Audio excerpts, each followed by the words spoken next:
بسم اللہ الرحمن الرحیم۔ ناظرین کرام، ہم آپ کی خدمت میں پروگرام ہم اور ہماری صحت لے کر حاضر ہیں، اور آج ہماری اس مجلس کا موضوع ہے کان کی خارش اور اس کا مؤثر اور بے ضرر ہربل علاج۔ اس سلسلہ میں بعض سوالات ہمارے سامنے ہیں جن کے جوابات ہم ناظرین کی خدمت میں پیش کریں گے۔ پہلا سوال یہ ہے کہ کان کی خارش کے عمومی اسباب کیا ہیں؟ اس کا جواب یہ ہے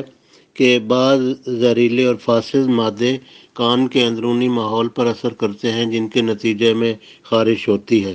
اور بعض لوگ زور زور سے کان میں انگلی ڈال کر کھجلاتے ہیں یا سخت چیزوں سے کان کے اندر کھجلی کرتے ہیں۔ لیکن یہ یاد رہے کہ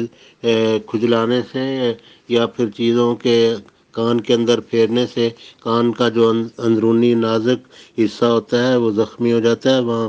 سوزش پیدا ہو سکتی ہے، زخم پیدا ہو سکتے ہیں، اور بڑے سیریس مسائل مستقبل میں پیدا ہوتے ہیں۔ لہذا چاہیے کہ ان چیزوں سے کھجلانے کی بجائے یا زور زور سے انگلی ڈال کر اس کو کھجلی کرنے کی بجائے اس کا اصل علاج کیا جائے۔ بعض اوقات یہ برسوں پرانی خارش ہو جاتی ہے اور ہمیشہ یہ تکلیف کا باعث بنتی رہتی ہے۔ پس چاہیے کہ جو ایلوپیتھک ادویات ہیں ان سے اعتراض کیا جائے، اور جو ہم اس کا ہربل علاج بیان کرنے لگے ہیں اس سے استفادہ کیا جائے۔ بعض اوقات یہ مہینوں بھی ادویات استعمال کرنی پڑتی ہیں، لیکن ان کو باقاعدگی کے ساتھ کچھ عرصہ کچھ مہینوں تک استعمال کیا جائے تو بہت بہتر ہے۔ ایک سوال یہ ہے کہ کان کی خارش کے لیے ہم یہاں یہ بیان کرنا ضروری سمجھتے ہیں کہ کان کی خارش کو پرورائٹس آریم کہتے ہیں۔ اس بیماری کا نام ہے پرورائٹس آریم یا پرورائٹس آف دی ایئر، کان کی خارش۔ تو جو ایلوپیتھک ادویات ہیں وہ خواہ کھانے کی ہوں یا لگانے کی ہوں، اس کے بہت سارے نقصانات ہوتے ہیں، تو جہاں تک ہو سکے اس سے بچا جائے۔ عموماً جو ادویات استعمال کی جاتی ہیں ہم ان کے نام یہاں بتا دیتے ہیں: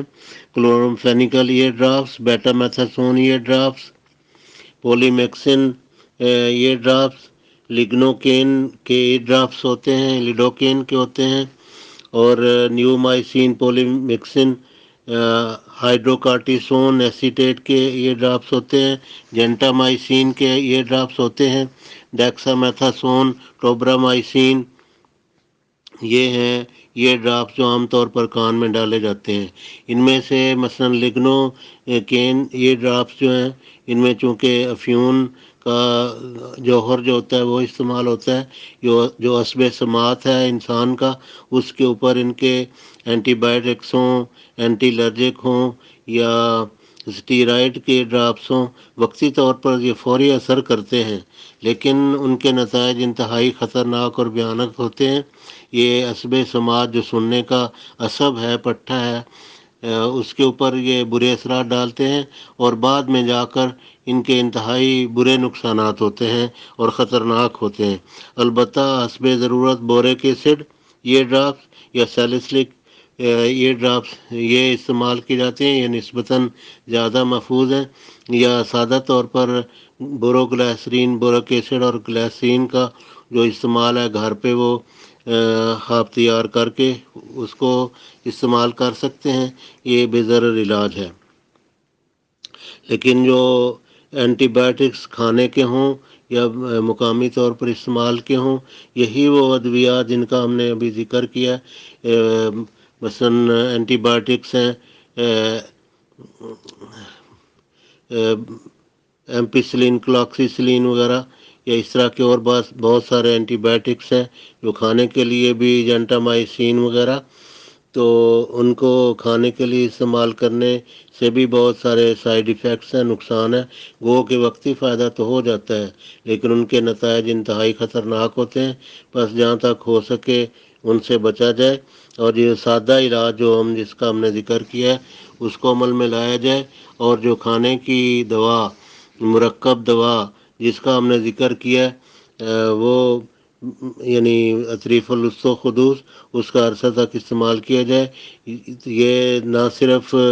کان کی خارش کا علاج ہے بلکہ دماغی بہت ساری ایسی تکالیف ہیں، مثلاً پرانا نزلہ زکام ہو یا پرانا سر درد ہو یا اس طرح کر کے ان کی تفصیل میں جانے کا اس وقت موقع نہیں ہے۔ بہت سارے جسمانی عوارض اور بہت سارے ذہنی اور دماغی عوارض، ڈپریشن وغیرہ، نیند کی کمی، ان میں بھی یہ علاج بہت مفید و مؤثر ہے۔ یہاں یہ واضح کرنا ضروری ہے کہ جنٹامائسین یا جنٹاسین انجیکشن کی صورت میں عموماً دستیاب ہے، اور یا پھر اس کے یہ ڈراپس وغیرہ بھی مل سکتے ہیں مقامی استعمال کے لیے، اور اس کے کیپسول وغیرہ نہیں ہوتے۔